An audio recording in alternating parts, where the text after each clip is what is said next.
জাফরাবাদে নিহত বাবা ছেলে হরগোবিন্দ দাস এবং চন্দন দাসের বাড়িতে রাজ্যপাল সিভি আনন্দ বোস। রাজ্যপালকে দেখে কান্নায় ভেঙে পড়েছেন পরিবারের সদস্যরা।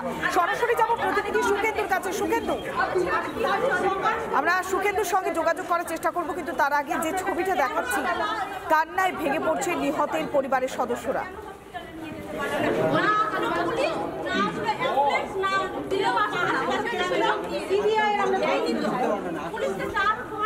ফোন করার পরে এই এত গ্রামের লোক বলছে আমরা গিয়ে ওখানে জান দিব, তোমরা আমরা পুষছি কেন? তোমরা আমরা ট্যাক্স দিয়ে রেজিস্ট্রেশন আসলে স্যার উনি বেঁচে যেতেন চন্দন দাস। ট্যাক্স দিয়ে টাকা দিয়ে রাখছি কেন? তাদের উপর কিভাবে আমরা ভরসা করি? তাদের উপর কিভাবে ভরসা করি? বিয়ে যদি পুলিশ না করে আমরা কিসের জন্য আমরা ভরসা দিব সরকারকে?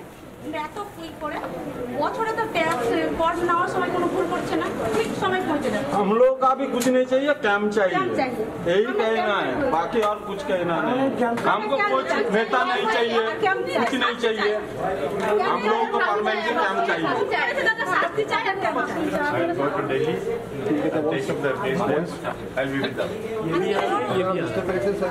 हाँ बोलो, दिल्ली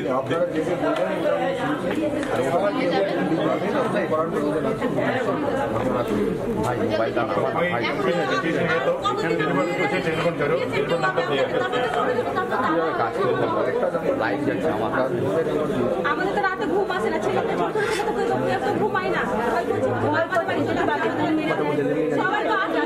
সব ছেলাম না ছেলে মেয়ে আমাদেরকে মেরে ফেলতে বলছে, আমাদেরকে মেরে ফেলতে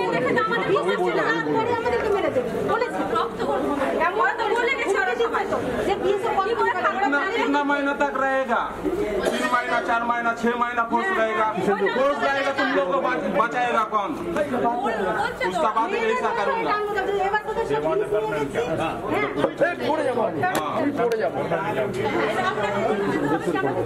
जितना जल्दी हो सकता है उतना जल्दी हमको कैम चाहिए।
এই মুহূর্তে যে ছবি দেখাচ্ছি, নিহতর পরিবারের পাশে দাঁড়িয়েছেন রাজ্যপাল সিভি আনন্দ বোস। সেই ছবি দেখাচ্ছি রিপাবলিক বাংলাতে ফার্স্ট অন।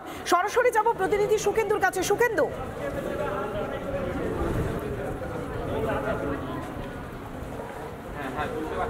দেখো, এই মুহূর্তে রাজ্যপাল হরগোবিন্দ দাস এবং চন্দন দাসের পরিবারের সঙ্গে কথা বলেন এবং তাদেরকে আশ্বস্ত করেন, এবং তারা পরিবারের সদস্যরা একেবারে কান্নায় ভেঙে পড়েন, রাজ্যপালের পায়ে লুটিয়ে পড়েন, এবং সেই তারপর তারা কান্না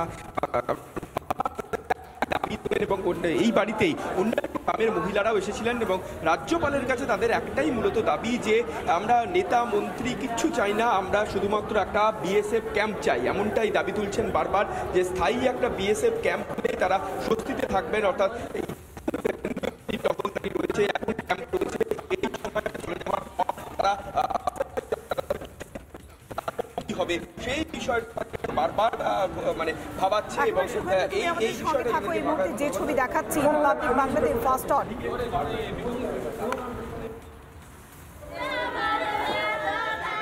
নানা ধরনের কন্টেন্ট দেখার জন্য লাইক করুন, শেয়ার করুন আমাদের ফেসবুক পেজ, সাবস্ক্রাইব করুন আমাদের ইউটিউব চ্যানেল। পাশাপাশি অন্যান্য ব্রেকিং নিউজের জন্য অবশ্যই চোখ রাখুন রিপাবলিক বাংলায়।